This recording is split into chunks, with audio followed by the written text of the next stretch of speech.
여러분, 마음 다락방에 오신 것을 환영합니다. 이곳에서는 운영진인 마음 다락방에게 마음껏 좋아요, 폭탄을 던지거나 댓글을 퍼부으셔도 고소당할 염려가 전혀 없습니다. 그럼 저희가 준비한 선글라스는 필요 없어 이야기를 재미있게 들어주세요.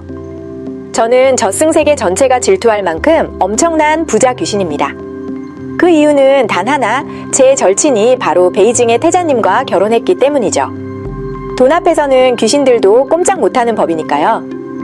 친구가 보내준 수천억 원짜리 지전 치첸첸 덕분에 저는 이 지긋지긋한 저승의 가난한 귀신 신세에서 벗어나 자유롭게 어디든 갈 수 있게 되었습니다. 원래는 친구가 수명을 다할 때까지 기다렸다가 손잡고 같이 환생할 생각이었어요. 그런데 오늘 친구가 태워보낸 거울 하나를 받게 됐습니다. 그 거울은 곧장 이승과 연결되어 있었는데 그 안에는 태자님의 백월광 바이유액광이라고 자칭하는 한 여자가 소리를 질러대고 있었죠. 내 뱃속에는 부시 가문 9대 독자가 들어있다. 알도 못 낳는 늙은 암탈 주제에 감히 나랑 비교하려 드느냐? 주제 파악하고 당장 투신해버려. 안 그러면 내 아들이 태어난 후 내 꼴은 더 비참해질 테니까. 저는 눈앞에서 그 여자가 제 친구의 뺨을 2대나 후려치는 것을 목격했고 분노가 치밀어 귀가 먹먹할 정도의 폭발음을 냈습니다. 저는 즉시 천상에 아는 사람에게 연락을 취했습니다. 여보세요? 아이를 점지해주는 관음보살님 맞으시죠? 맞아요. 지금 바로 그 태자님의 백월광 저 여자 뱃속으로 당장 환생하고 싶어요. 관음보살님은 두말할 것 없이 손가락을 튕겼습니다. 그 순간 저는 따뜻한 양수에 둘러싸이게 되었죠. 자매님, 이제 그 여자 뱃속에 들어갔으니 마음껏 휘젓고 놀아도 돼요. 역시 관음보살님은 사귈만한 친구입니다. 제가 시원하게 탯줄을 한번 물어뜯을까 고민하는 찰나 백월광이라는 스왈루 티유 우옌 애누의 앙칼진 목소리가 임치다오 엘람치다오에게 들려왔습니다. 포화이남 이 이혼은 불가능하고 차라리 과부가 되는 게 낫다고 말하지만 안 왔으면 넌 진작에 빈손으로 쫓겨났을 거야. 평소 불같고 반항적이었던 제 친구는 이제 방 안에 갇혀 저항할 힘조차 없을 만큼 쇠약해져 있었습니다. 저는 격분하여 수완루의 자궁에 바로 발길질을 날렸습니다. 그녀의 안색은 순식간에 변했습니다. 그녀는 배를 움켜쥐고 제게 얌전히 있으라고 하면서도 이 기회를 틈타 임치다오에게 자랑했죠. 푸아이난과의 내 아이가 또 태동을 했네. 언니, 이 애가 얼마나 활발한지 봐. 질투해봤자 소용없어. 누가 언니더러 애 하나 제대로 못 지키랬나. 제 친구는 너무 자극을 받은 나머지 피를 한 모금 토해냈습니다. 그녀가 아무 말도 차에 하기 전에 스완누는 친구의 머리채를 잡고 으르렁거렸습니다. 이 사악하고 병든 년이 또 불쌍한 척 연기해서 나를 저주하려고 드는구나. 그때 유산했을 때 왜 같이 뒤지지 않았니? 네가 그 재수없는 태아랑 함께 죽어버렸다면 난 진작에 제 부인이 되었을 텐데. 수왈루는 얼굴을 일그러뜨리며 저주를 퍼붓더니 제 친구에게 맹렬히 발길질을 했습니다. 친구는 힘없이 바닥에 쓰러졌고 그녀의 눈물이 떨어지는 것을 보니 제 가슴이 찢어지는 듯 아팠습니다. 알고 보니 친구가 저항하지 못한 것은 임신과 유산을 겪은 후 몸이 완전히 회복되지 않은 상태에서 푸아이난이 이혼을 허락하지 않고 계속 붙잡고 있었기 때문이었습니다. 결국 그녀는 심각한 우울증에 시달리게 된 것입니다. 하지만 친구는 꿈속에서 저를 만날 때마다 이 모든 고통을 한 번도 이야기하지 않았습니다. 꿈에서 만날 때마다 그녀는 그저 웃으며 말했죠. 청청 티린친, 네가 반평생을 고생했으니 나는 좋은 것을 쓰지 못하더라도 너에게만큼은 손해보게 할 수 없어. 그래서 수천억 원의 지전, 명품 옷, 가방 등이 저승 우체국을 통해 늘 저에게 배달되었습니다. 제가 이 저승에서 호화로운 부귀영화를 누릴 수 있었던 이 모든 세월은 전적으로 제 친구가 이승에서 대신 고통을 짊어져준 덕분이었습니다. 창백한 얼굴로 대다자로 땅에 쓰러진 친구를 보니 제 가슴은 더욱 아파왔습니다. 저는 탯줄을 힘껏 물어뜯었습니다. 액체가 입안으로 흘러나왔고 수완누는 비명을 지르며 땅바닥에 주저앉았습니다. 겨우 이 정도에 아프다고 소리를 지르다니. 저는 싸늘하게 비웃으며 몸을 돌려 무협지에나 나올 법한 항룡 18장, 장롱 14장을 펼쳤습니다. 왼쪽으로 한 방, 오른쪽으로 2번 베는 동작이었죠. 저는 이 여자가 제 친구에게 행한 모든 것을 반드시 되갚아주기로 결심했습니다. 제 뱃속 장난질이 이어질 때마다 수완루는 더 이상 친구에게 신경 쓸 겨를도 없이 배를 부여잡고 바닥을 뒹굴었습니다. 푸아이나는 비명소리를 듣고 즉시 문을 부수고 들어왔습니다. 수완루는 그에게 달려가 매달리며 울면서 억울함을 호소했습니다. 임치다오가 우리 아기를 해치려 한다고 말했어요. 당신이 어서 저 여자를 어떻게 좀 해봐요. 저는 잠시 멈칫했습니다. 이 와중에 수완루가 친구를 괴롭힐 여력이 있다는 것이 믿기지 않았습니다. 그녀는 눈물로 호소하며 푸아이난의 다리를 꼭꼭 끌어안고 불쌍한 척했습니다. 저는 그저 지 언니에게 조용히 지내달라고, 이 아기를 봐서라도 저를 힘들게 하지 말아달라고 빌었을 뿐이에요. 그런데 언니가 갑자기 제 배를 찾고 자기가 애를 못 낳으니 저도 낳게 할 수 없다고 말했어요. 제 친구는 굳은 얼굴로 아무 변명도 하지 못했습니다.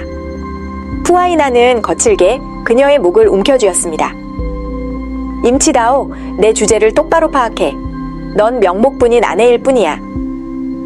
친구가 숨을 쉴 수 없을 정도로 목이 졸리는 것을 보고 저는 미친 듯이 뱃속에서 뒹굴며 몸을 회전시켰습니다. 수완루가 고통을 충분히 겪지 않은 것 같아 저는 아예 탯줄을 잡고 그네를 타듯 흔들어댔습니다. 그러자 수완루는 고통에 신음할 기력조차 잃고 눈을 뒤집은 채 온몸을 경련하며 바닥에 쓰러졌습니다. 푸아이나는 깜짝 놀라 그녀를 안고 병원으로 달려갔습니다. 그는 가기 전에 임치다오에게 맹렬히 경고했습니다. 수완루 뱃속의 이 아이가 내가 가장 큰 유산을 물려받을 수 있는지 없는지를 결정할 중요한 순간이다. 지금은 가문 유산을 다툴 중요한 때여. 만약 네가 내 좋은 일을 망치려 든다면 널 과부로 만들어 해결할 수밖에 없을 것이다. 신나게 날뛰던 저는 그 경고에 잠시 멈칫했습니다. 원래는 수완루를 실컷 괴롭힌 다음 스스로 목숨을 끊으려 했었습니다. 하지만 푸아이난의 말을 듣고 제가 그렇게 중요하다는 사실을 깨달았으니 이 망할 커플에게 복수하고 친구를 고통에서 구해주기 위해 더더욱 여기에 머물러야겠다고 생각했습니다. 병원에 가는 내내 저는 탯줄을 계속 잡아당기며 뱅글뱅글 돌았고 수완루는 비명을 멈추지 못했습니다. 그런데 막상 의사가 검진할 때는 저는 조용히 얌전하게 누워 있었습니다. 저는 의사가 어리둥절하도록 태아의 자세까지 공손하게 고쳐 잡았습니다. 푸 총재님, 태아의 모든 수치가 정상입니다. 활발하게 움직이는 태아라고 보기 힘든데요. 태동이 있다고 해도 지극히 정상적인 현상입니다. 사모님께서 너무 걱정하실 필요는 없습니다. 푸아이나는 기쁨을 감추지 못했습니다. 내가 당신이 너무 의심이 많다고 했잖소. 수완루는 이미 고통으로 기진맥진했지만 푸아이난이 기뻐하는 모습을 보니 감히 한마디도 입 밖에 내지 못했습니다. 집에 도착하자마자 그녀는 다시 임치다오를 찾아가 기세를 부리려 했습니다. 의사가 우리 아기가 아주 건강하대요. 푸아이난이 전담 시중들 사람 10명을 붙여줄 거래요. 힘없이 서 있는 친구의 얼굴을 보자마자 저는 즉시 몸을 활처럼 휘는 인것처럼 파닥이는 동작을 취하며 수완루의 뱃속에서 요란하게 춤추기 시작했습니다. 그녀는 의기양양에 할 틈도 없이 고통에 다리가 후들거렸고 계단 아래로 굴러떨어질 뻔했습니다. 아파? 화이난! 임치다오가 또 나를 해치려 해! 푸아이나는 서둘러 달려가 그녀를 부축했습니다. 수완루는 임치다오가 자신을 계단에서 밀었고 그 모든 고통이 임치다오 때문이라고 울면서 주장했습니다. 하지만 이번에는 푸아이난도 의심하기 시작했습니다. 왜 병원에서는 아프지 않다가 임치다오만 만나면 아픈 걸까? 분명 그녀가 사악한 주술 같은 걸로 나를 해치는 게 틀림없어요. 못 믿겠으면 옷을 올려봐요. 아기 발이 배 밖으로 튀어나온 것도 보일 거예요. 수완루는 마지못해 옷을 걷어 올렸습니다. 하지만 웬걸 저는 즉시 몸을 웅크리고 숨막히게 조용히 움직임을 멈췄습니다. 푸아이나는 몇 초 동안 관찰하더니 불만스러운 기색을 내비쳤습니다. 당신과 이 아기는 지금 내가 가장 중요하게 생각하는 존재들이요. 임치다오와 총애를 다투기 위해 이런 방법을 사용할 필요는 없소. 오늘부터는 마음 편히 태교에 전념하고 아이를 낳을 때까지 어디 가지 말고 집에만 있도록 해요. 푸아이난의 단호한 명령을 듣자 저는 안심하고 몸을 쭉 폈습니다. 수완루는 누구에게도 하소연할 수 없는 고통 속에서 배를 감싸 안고 저에게 애원했습니다. 아가야, 조금만 얌전하게 있어주렴. 엄마가 너에게 끝없는 부귀영화를 약속할게. 저는 양수 주머니 속에서 하품을 했습니다. 수완루, 나는 반드시 네가 평생 벗어날 수 없는 악몽이 되어 현세의 업보라는 세 글자가 무엇인지 깨닫게 해줄 것이다. 그날 이후로 수완루는 단 하루도 편안하게 살 수가 없었습니다. 밤에 잠을 잘 때면 저는 양수 속에서 저병, 평경, 자유형 등 각종 수영을 즐겼고 실컷 논 다음에는 토마스 회전 같은 고난도 체조 동작을 취해 그녀가 푸른 담즙까지 토해내게 만들었습니다. 낮에도 가만두지 않았습니다. 그녀가 피로에 지쳐 잠시 눈을 붙이려 할 때면 저는 도구를 사용하지 않고 얇은 피부층을 사이에 두고 앞에서 구르고 뒤에서 제주를 넘으며 서커스를 벌였습니다. 며칠 지나지 않아 그녀는 저의 괴롭힘으로 인해 안색이 잿빛이 되었고 눈빛은 초점을 잃은 채 멍해졌습니다. 아가야, 내가 네 친엄마인데 왜 엄마와 한마음이 될 수 없니? 저는 대꾸할 가치도 없는 불량한 아가였기에 그녀의 뱃속에서 계속해서 악동 귀신 노릇을 했습니다. 수완루는 저의 괴롭힘으로 정신이 붕괴되자 하인들에게 분풀이를 했습니다. 사람 먹으라고 만든 음식이냐? 당장 저 요리사를 해고해. 일하는 게 서툴러서 보기만 해도 눈이 거슬려. 당장 꺼져. 하인들은 제정얼 원래 미래의 안주인에게 아첨하고 싶었지만 그녀가 까다롭고 변덕스럽다는 것을 알게 되자 오히려 갇혀 지내는 제 친구를 그리워하기 시작했고 몰래 친구를 돌봐주기까지 했습니다. 수완루가 모시기 힘든 사람이라는 소문은 곧 푸아이난의 귀에도 들어갔습니다. 그는 달래주기 귀찮아서 영양 전문가를 추가로 고용해 그녀를 돌보게 했습니다. 수완루는 입맛이 전혀 없었지만 푸아이난이 아기를 중요하게 여기는 것을 보자 억지로 웃으며 애써야 했습니다. 그녀는 온갖 보양식을 억지로 삼켰지만 모든 영양분은 저에게 흡수되어 그녀를 괴롭힐 힘만 더 보충해 주었습니다. 수완루는 하늘에 호소해도 땅에 호소해도 소용이 없었습니다. 막다른 골목에 몰리자 그녀는 다시 제 친구에게 원망을 쏟아냈습니다. 네가 푸아이난한테 방에 갇힌 후부터 내 아기가 매일 나를 괴롭혀서 하루도 편할 날이 없어. 분명 네 몸에 있는 불운이 내게까지 영향을 미친 게 분명해. 너는 왜 아직도 안 죽고 버티는 거야? 그녀가 손을 들어 때리려고 하자 저는 즉시 사지를 쭉 뻗어 좌우로 회전하고 머리와 엉덩이를 흔들었습니다. 연달아 이어진 악랄한 동작에 수완루는 얼굴이 일그러질 정도로 고통스러워하며 땅에 쓰러져 비명을 질렀습니다. 저는 속으로 외쳤습니다. 친구야, 두려워하지 마. 이번에는 내가 너 대신 이 모든 것을 감당해 줄게. 제 친구는 무언가를 감지한 듯 갑자기 수완루의 손을 막더니 그녀의 배를 빤히 쳐다보며 웃었습니다. 수완루, 원한을 갚으러 온 원혼을 임신한 것을 축하해. 수완루의 얼굴이 즉시 굳어졌습니다. 그녀가 욕설을 퍼붓기도 전에 저는 친구와 호흡을 맞추어 자궁벽에 머리를 세게 들이받았습니다. 마치 벽을 부수는 듯 쾅쾅 소리가 났습니다. 수완루는 눈을 뒤집으며 바닥에 쓰러졌고 손가락으로 바닥을 긁었으며 배는 천지가 개벽하는 듯한 통증에 경련하여 거품을 물기 직전이었습니다. 임치다오는 상황이 심각하다고 판단하고 급히 119에 전화했습니다. 혼란 속에서 저는 친구가 수완루의 배를 살짝 만져 무언가를 확인하려는 것을 느꼈습니다. 수완루는 즉시 친구의 손을 뿌리치고 이를 갈며 말했습니다. 임치다오, 위선 떨지 마. 너를 절대 용서하지 않을 거야. 그녀는 그저 맹렬한 말을 내뱉은 채 구급차에 실려갔습니다. 온몸이 기진맥진한 상태에서 그녀는 의사의 손을 꽉 잡고 애원했습니다. 당장 낙태시켜주세요. 이 아이는 절대로 필요 없어요. 저는 가슴이 철렁했습니다. 혹시 내가 너무 심하게 놀았나? 수완루는 처절하게 울부짖었습니다. 밥도 못 먹고 잠도 못 자고 배는 터질 것처럼 아파요. 임치다오 말이 맞아요? 이 아이는 빚을 받으러 온 원한 덩어리예요. 저는 이 아이를 지킬 수 없어요. 그녀는 병원으로 가는 내내 넋두리를 늘어놓았고 심지어 의사 앞에서 무릎까지 꿇었었습니다. 저 사람들이 저를 사람도 귀신도 아닌 꼴로 만들었어요. 이러다가 출산도 하기 전에 제가 죽을 거예요. 의사가 주저하는 바로 그때 푸아이난이 갑자기 뛰어들어왔습니다. 내 아이에게 감히 손대려는 사람이 누구요? 그는 굳은 얼굴로 아무 말 없이 수완루의 뺨을 올려붙였습니다. 수완루, 총애를 다투는데도 한계가 있는 법이요. 이 아이가 나에게 얼마나 중요한지 알면서 감히 낙태를 운운해? 수완루는 얼굴을 감싸고 울부짖었습니다. 이 아이는 사악한 종자예요. 얘를 버리지 않으면 제가 죽을 거예요. 못 믿겠으면 의사에게 확인해보라고 해요. 그녀는 스스로 침대에 기어올라 초음파 검사를 요구했습니다. 푸아이나는 싸늘하게 콧방귀를 뀌며 그녀의 배 위에 손을 얹었습니다. 저는 초음파 탐침을 따라다니며 역겨움을 참으며 아빠에게 착 달라붙어 애교를 부리는 동작을 취했습니다. 의사는 깜짝 놀라 외쳤습니다. 이 아기가 아버님께 응석을 부리고 있네요. 비범하게 똑똑한 자질을 가졌습니다.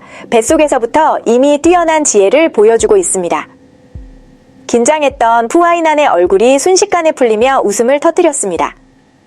역시 내 핏줄이야. 뱃속에서도 아빠를 알아본단 말이지. 수완루는 울화가 치밀어 울고 싶었지만 소용없었습니다. 평소에는 이렇지 않아요. 얘가 매일 저를 괴롭힌단 말이에요. 푸아이나는 차가운 목소리로 꾸짖었습니다. 내가 이미 자세히 물어봤소. 보모들이 당신이 제멋대로고 모시기 힘들고 변덕스럽다고 말했소. 매일 까다롭게 굴고 마음에 안 들면 하인들과 임치다오에게 화풀이를 한다더군. 마지막으로 경고하겠소. 얌전히 아이를 낳으시오. 그렇지 않으면 부후키 부인 자리는 영원히 당신 것이 될 수 없을 테니. 수완루는 감히 숨도 제대로 쉬지 못하고 고개를 숙인 채 억울함을 삼켰습니다. 그녀가 또다시 미쳐서 저를 포기하려 들까봐 그날부터 저도 소란을 덜 피웠습니다. 다만 그녀가 제 친구를 욕하는 소리를 들을 때만 화풀이 삼아 발길질 한 번씩 날려주었죠. 지금 수완루의 몸에서 떠나면 제 계획을 완수할 수 없었기 때문입니다. 수완루는 제가 얌전해진 것을 느끼고는 지난번 일에서 교훈을 얻어 더 이상 맹렬하게 굴지 못하고 제 친구에게 시비를 걸러가지도 않았습니다. 다만 가끔 배를 뚫어지게 쳐다보며 중얼거렸습니다. 이 업보덩어리 같은 자식, 설마 임치다오 대신 빚을 받으러 온 거니? 이 말을 하면서 그녀는 배를 연신 쓰다듬었고 그 웃음은 소름이 끼칠 정도였습니다. 보통 이럴 때는 저는 조용히 몸을 웅크리고 장난을 치지 않으려 노력했습니다. 하지만 수완루의 음흉한 눈빛을 볼 때마다 저는 그녀가 또 다른 흉계를 꾸미고 있다고 느꼈습니다. 하지만 그 다음 한 달 동안 저와 수완루는 잠정적으로 아무 탈 없이 지냈습니다.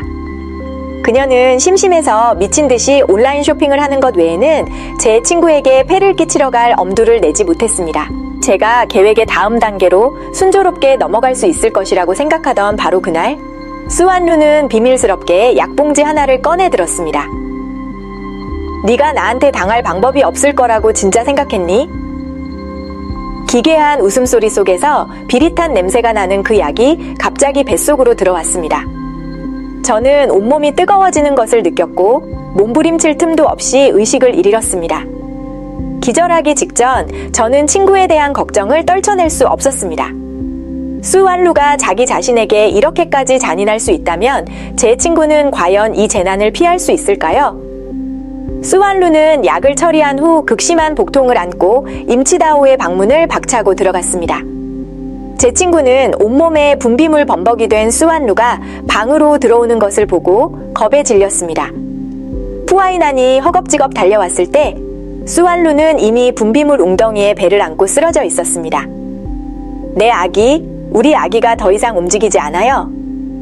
그녀는 힘없이 제 친구를 가리키며 처절하게 울부짖었습니다. 임치다오가 제 물에 독약을 넣어 제 아이가 유산되게 했어요. 당신이 반드시 저에게 정의를 찾아줘야 해요. 푸아이나는 즉시 분노하여 눈이 붉게 충혈된 채 임치다오의 목을 꽉 움켜쥐었습니다. 임치다오, 네가 감히! 제 친구가 숨이 막혀 죽기 직전 수완루의 배가 갑자기 강하게 한번 경련했습니다. 익숙한 통증에 그녀의 동공은 수축했고 그녀는 믿기지 않는 듯 배를 응시하며 다음 경련을 기다렸습니다. 몇 초 동안 배가 반응이 없자 그녀는 안도의 한숨을 쉬며 작게 흐느꼈습니다. 화이난, 제가 곧 당신의 아이를 다시 임신할게요. 하지만 임치다오를 계속 곁에 둔다면 다음 아이도 지킬 수 있을지 모르겠어요. 푸아이나는 제 친구를 땅에 내팽개쳤고 그의 분노는 불을 뿜을 듯했습니다. 임치다오, 만약 이혼하는 것이 구 회장님을 화나게 하는 일이 아니었다면 넌 진작에 빈손으로 쫓겨났을 것이오. 내가 널 곁에 두는 건 그저 보여주기 위함이었는데 네가 감히 분수를 모르고 내 아이와 수완누를 해치려 하다니 이렇게 된 이상 날 탓하지 마시오. 임치다오가 절망적으로 몸부림칠 때 수완누의 배가 다시 한번 경련했습니다. 맹렬한 쥐어짜는 듯한 고통에 그녀의 배의 작은 혹이 확연히 튀어나왔습니다. 수완누는 차가운 숨을 들이마셨지만 알 수 없는 두려움에 비명을 질렀습니다. 이 아기가 분명 방금 전에 소리를 지르고 나서야 정신이 든 그녀는 서둘러 입을 가렸지만 푸아이나는 이미 주의가 쏠린 상태였습니다. 그는 고개를 돌려 힐끗 보더니 다음 순간 임치다오를 버려두고 수완루 곁으로 달려갔습니다. 우리 아이가 아직 움직이고 있어. 살릴 수 있어. 두려워하지 마. 아빠가 당장 의사에게 데려갈게. 반드시 살릴 거야. 그는 수완누가 귀신이라도 본 듯한 표정을 눈치채지 못하고 그저 그녀의 배에 손을 대고 집중했습니다. 배가 다시 한번 경련하는 것을 느끼자 그는 즉시 수완누를 안고 밖으로 달려나갔습니다. 임치다오, 계산은 나중에 다시 할 것이오. 푸아이나는 미친 듯이 차를 몰아 병원으로 달려갔습니다. 의사는 수완루의 하체에서 질적하게 흐르는 분비물 상태를 보고 경악하며 전 의료진을 동원해 산모에게 신속히 수액을 투여했습니다. 그렇지 않으면 산모와 태아 둘 다 살릴 수 없었기 때문입니다. 푸아이나는 그 말을 듣고 즉시 소리쳤습니다. 내 아이가 아직 움직이고 있어. 무조건 내 아이를 살려야 하오. 이때 수완누는 얼굴이 일그러진 채 넋을 잃고 배를 보며 중얼거렸습니다. 어떻게 이럴 수가? 어떻게 이럴 수가 있지? 정말 나에게 빚을 받으러 오기로 작정한 거니?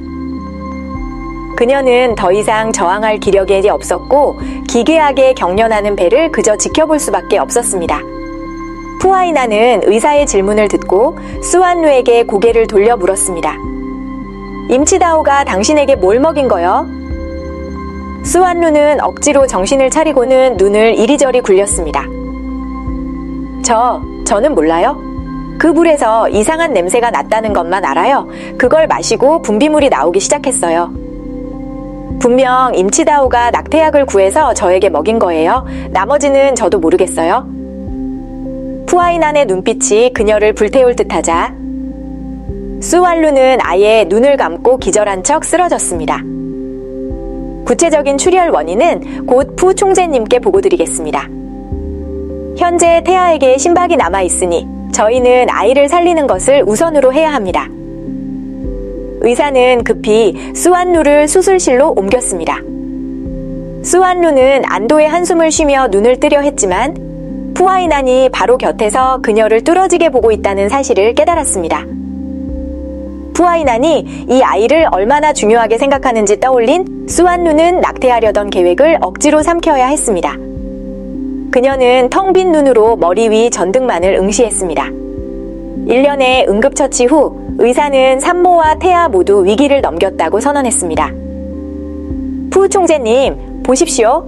아드님은 여전히 건강하며 전혀 문제가 없습니다. 수완루의 배 초음파 이미지가 화면에 나타났을 때 저는 천천히 몸을 돌려 초음파 탐침을 향해 기괴하게 웃었습니다. 저 같은 부자 귀신이 하늘과 땅에 모두 연줄이 있는데 어찌 돌팔이 약 한 그릇 때문에 목숨을 잃을 수 있겠습니까? 사실 그 독약을 마시는 순간 저는 정말로 저승으로 튕겨져 돌아왔습니다. 겨우 모습을 드러내자 우두마두 니우토 마토가 저를 비웃었습니다. 대업을 이루러 환생하는 줄 알았더니 한번 갔다 오더니 일이 완전히 망가진 모양이군. 저는 친구가 태워준 롤스로이스를 몰고 펄쩍 뛰며 염라대왕 직속의 판관을 찾아갔습니다. 저는 아직 이름도 정해지지 않은 태아입니다. 생사부에도 이름이 기재되지 않았는데 판관님께서 뒷문을 열어 제가 돌아갈 수 있게 해주시는 게 그렇게 무리한 부탁은 아니지 않습니까? 어차피 염라대왕님은 모르실 것이고 판관님은 롤스로이스 한 대를 더 얻으시니 누이 좋고 매부 좋은 일 아니겠습니까? 이승이든 저승이든 돈만 있으면 만사형통입니다. 판관은 눈썹을 찡긋하며 손을 한번 휘둘렀고 저는 즉시 수완루의 뱃속으로 다시 던져졌습니다. 수완루는 그동안 헛된 고통만 겪었고 아무 결과도 얻지 못했습니다. 이 순간 그녀는 마치 벼락을 맞은 듯 온몸이 굳어버렸고 어떻게 반응해야 할지 몰랐습니다. 겨우 침을 삼키며 그녀는 여전히 믿을 수 없다는 듯 물었습니다. 의사 선생님, 제 아이가 아무 탈 없이 무사하다는 말씀이시죠? 그녀는 분명 웃고 싶었지만 우는 것보다 더 추한 미소를 지었습니다. 하지만 임치다오가 분명히 저에게 푸아이나는 조바심이 나서 차갑게 콧방귀를 뀌었습니다. 의사가 검사한 결과 임치다오가 당신에게 모종의 호르몬제를 먹인 것은 맞소.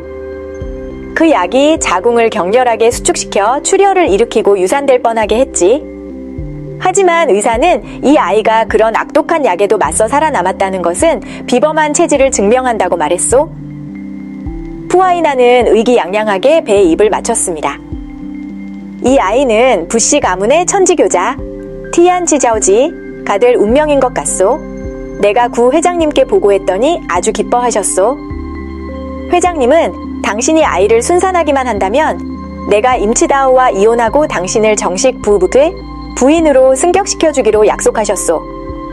이것은 분명 수완루가 밤낮으로 고대하던 희소식이었습니다. 하지만 지금 그녀는 억지로 미소 짓는 것조차 할 수 없었습니다. 그녀는 뱃속의 이 아이가 보통 내기가 아니라는 것을 분명히 알았지만 유산을 이용해 임치다오를 해치려는 기회마저 박탈당했습니다. 푸아이나는 기세등등하게 명령했습니다.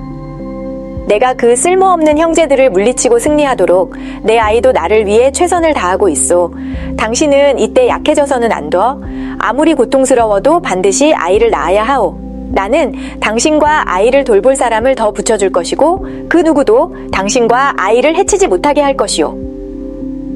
이번 일로 푸아이나는 저에게 일종의 면죄부를 준 것이나 다름없었습니다. 다시 말해 구 회장님의 기대 아래에서 이제부터 제가 수완루를 어떻게 괴롭히든 둘 다 죽게만 만들지 않으면 저는 마음껏 날뛸 수 있게 된 것입니다. 수완루는 잿빛 얼굴로 마지못해 고개를 끄덕였지만 자신이 겪은 모든 고통이 헛되이 사라지는 것을 참을 수 없어 푸아이난의 손을 잡아 정의를 요구했습니다. 그럼 임치다오가 우리 아이를 해치려 한 일은요? 그냥 넘어가자는 건가요? 푸아이난의 눈빛이 차갑게 어두워졌습니다. 퇴원해서 집에 돌아가면 내가 당신에게 설명을 해줄 것이오. 제 마음은 떨렸고 친구를 생각하며 식은땀을 흘리지 않을 수 없었습니다. 수많은 피해를 겪은 후 친구가 자신을 방어할 대비책을 마련해 두었을까요? 만약 정말 안 된다면 그들이 친구에게 손을 댈 때 저는 배에서 뛰쳐나와 수완루를 끌고 함께 죽은 뒤 저승으로 돌아가 친구를 데려올 작정이었습니다.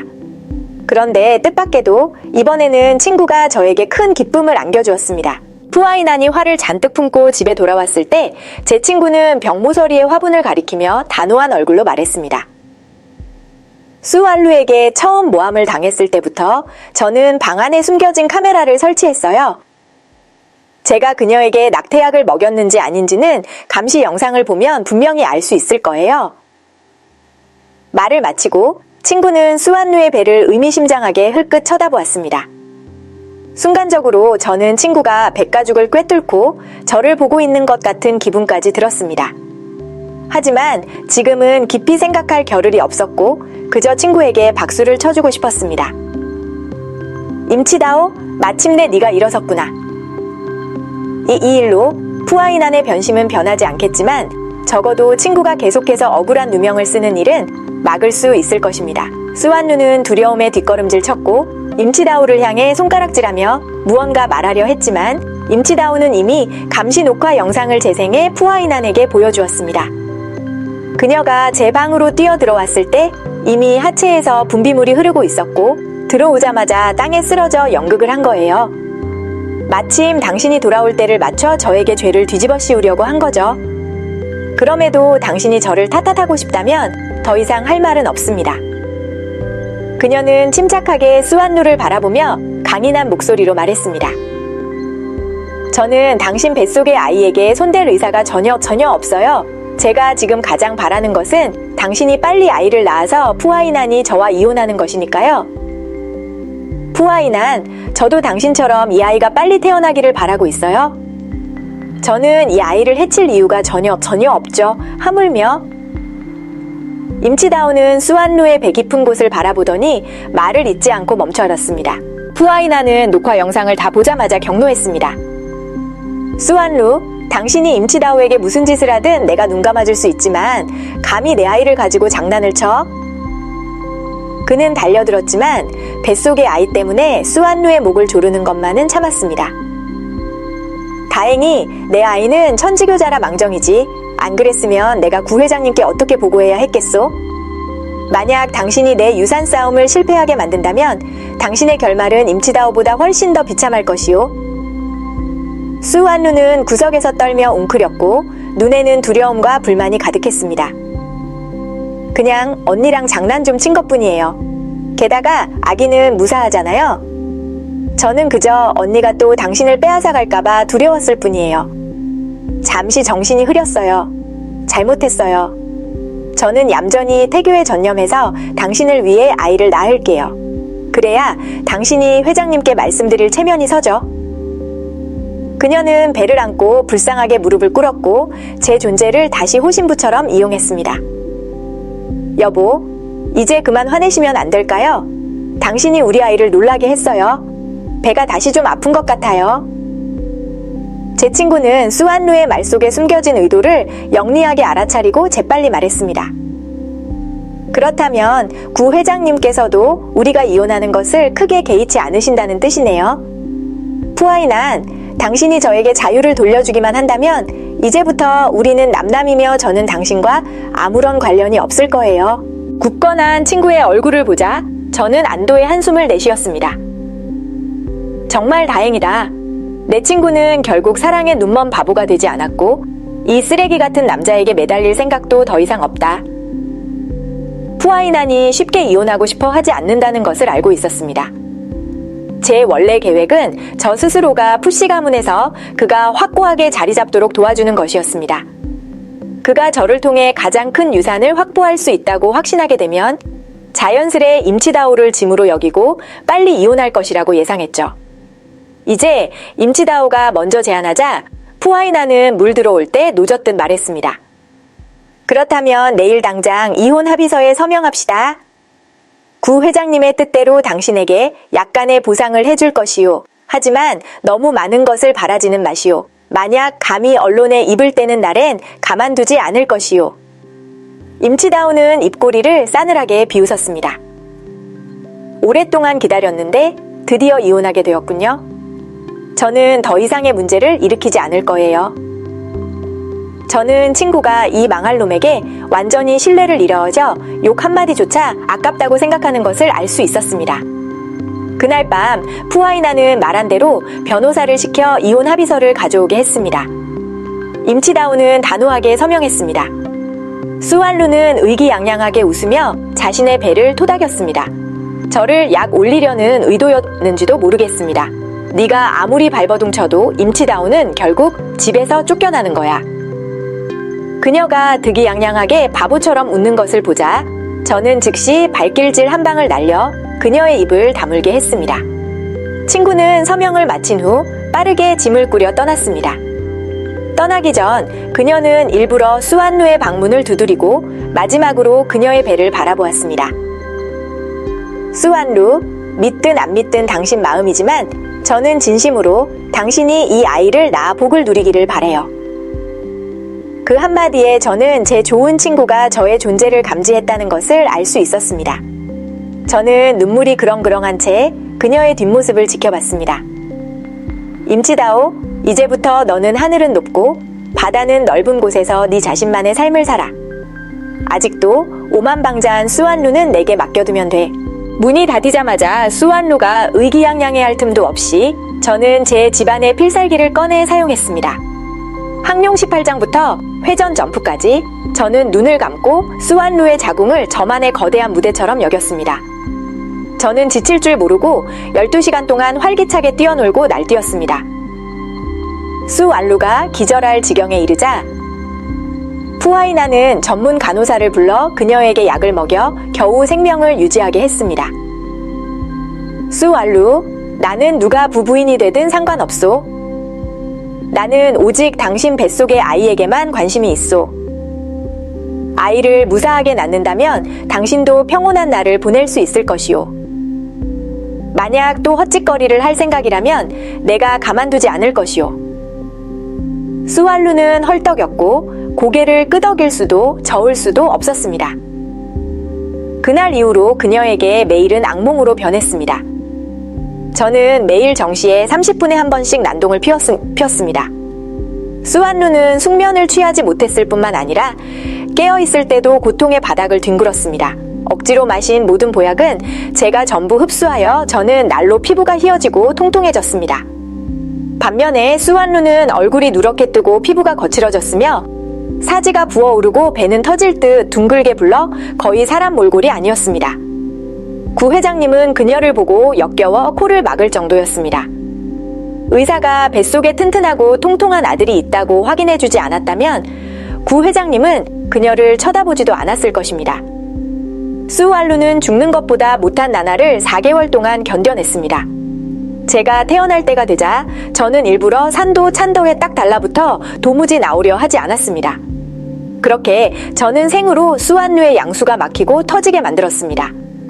결국 복부를 절개하는 수술을 통해서야 저는 밖으로 나올 수 있었고 수완루는 곧바로 중환자실 ICU로 옮겨졌습니다. 부씨 가문 전체가 저에게만 집중했습니다. 푸아이나는 수완루를 완전히 잊어버렸습니다. 임치다오가 처음에 했던 말은 결국 현실이 되었습니다. 푸아이난, 그 무정한 쓰레기 같은 남자는 수완루를 수술대 위에서 차갑게 홀로 떠나보냈습니다. 그녀는 죽는 순간까지도 꿈에 그리던 부인이 될 기회를 얻지 못했습니다. 소위 백월광이라는 존재는 결국 부자들을 위한 출산 도구에 불과했던 것입니다. 저는 태어나자마자 수천억 원의 유산 위에 앉게 되었고 푸아이난이 대부분의 유산을 순조롭게 상속받는 데 도움을 주었습니다. 하지만 제 계획은 여기서 멈추지 않았습니다. 제가 1살이 되었을 때 푸아이난은 성공적으로 회사를 인계받았고 저는 부씨 가문 전체에 떠받들어지는 보물이 되었습니다. 푸아이난은 임치다오를 잊었을 뿐만 아니라 수완루마저 잊고 또 다른 젊은 여자와 엮이며 새로운 부부인을 맞이할 준비를 했습니다. 그가 그 여자를 집으로 데려온 바로 그날 밤 저는 가위를 들고 눈을 가늘게 뜨고 웃으며 그의 침대 머리맡으로 기어 올라갔습니다. 에잇! 그가 눈을 뜨기도 전에 날카로운 가위는 그의 가슴을 곧장 찔렀습니다. 푸아이나는 제 친구를 배신해도 아무 대가를 치르지 않을 것이라고 생각했을지 모르지만 저승에는 언제든 임치다오를 위해 몸을 던질 친구가 있다는 것을 그는 몰랐습니다. 낯선 여자의 비명소리 속에서 저는 일부러 제 뒤통수를 바닥에 세게 부딪혀 그 자리에서 목숨을 끊었습니다. 다시 눈을 떴을 때 저는 저승에 있는 저의 호화로운 저택으로 돌아와 있었습니다. 즉시 저는 약속했던 명품 가방 2개를 아이를 점지해준 관음 보살님에게 보냈습니다. 보살님은 저와 함께 하늘 위에 서서 푸아이난의 장례식을 내려다봤습니다. 푸아이난이 아들과 함께 하룻밤 사이에 비참하게 세상을 떠난 사건은 이승 전체를 뒤흔들었습니다. 소문에는 그 아이가 빚을 받으러 온 원혼이었다거나 심지어 아이가 직접 아버지를 살해했다고 확신하는 사람들도 있었습니다. 이번 이승 방문으로 너는 정말 많은 소란을 피웠구나. 저는 해바라기 씨를 씹으며 빙긋 웃었고 공적은 마음속 깊이 숨겨두었습니다. 그날 밤 저는 맹파 애몽포에게서 꿈을 유도하는 약을 사서 조용히 제 친구의 꿈속으로 들어갔습니다. 저를 보자마자 친구는 서럽게 울음을 터뜨렸습니다. 청청, 수완루, 뱃속에 그 아이가 너였지? 왜 그렇게 바보 같은 짓을 했니? 겨우 좋은 곳으로 환생했는데 왜 복은 누리지 않고 서둘러 나와 음양으로 이별한 거니? 그녀는 저를 꽉 끌어안고 울음을 멈추지 않았고 저 역시 코끝이 시큰해졌습니다. 내 친구가 괴롭힘을 당하고 있는데 내가 어찌 가만히 있을 수 있겠어? 나는 그 개 같은 남녀의 아이가 될 생각은 추호도 없었어. 나는 이 저승에 얌전히 머물면서 네가 정말 행복하고 편안하게 살다가 늙어 눈을 감을 때까지 기다릴 거야. 그리고 우리 그때 다시 손잡고 자매로 환생하자. 저는 친구의 눈물을 닦아주며 웃으며 달랬습니다.